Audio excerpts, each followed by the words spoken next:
other energy sources to look into. Can you please tell us a bit about your challenges in that direction?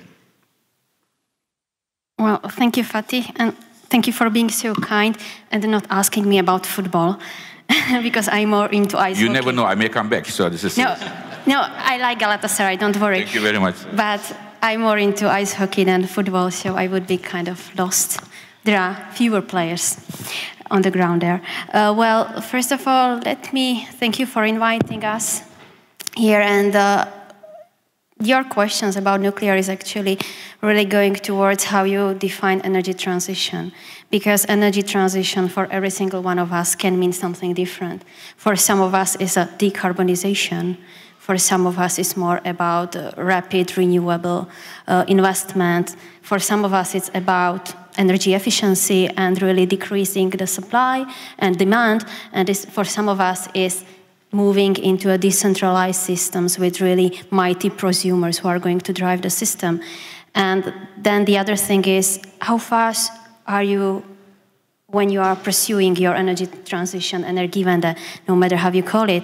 And either you go the way that you need to be front runner, you have to be a champion and you are ready to pay for it because you can afford to it, or you are rather more conservative, you wait till the system is adequately adapted. That's what also Mr. Bakke said. You have to adapt the grids, you have to adapt the markets, you have to adapt the regulatory systems. That's what we are facing right now, is how to actually adapt distribution system tariffs for smart grids in a way that would help you to accommodate new decentralized sources, prosumers, in a way that would be fair for grid development, because you basically have 90% of the investments are fixed cost and only 10% are operating costs.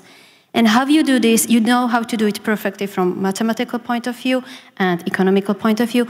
But what we are facing right now, that you are really difficult matching it with your other efforts in energy efficiency, because it's going against energy efficiency, and it's also decreasing the rate of return, calculated rate of return of renewable sources, if you do it the correct way. So this is one of the challenges, not only the nuclear.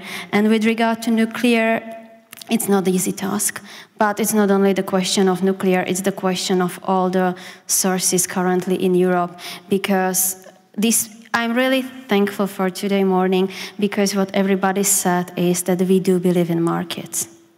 Currently, markets do not work properly. There are too many distortions.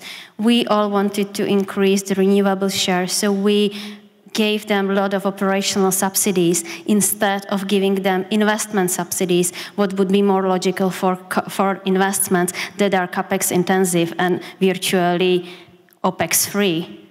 We distorted the market. We installed and introduced priority dispatch. We introduced differentiated approach to the sources when some of them have responsibility for balancing, some of them don't.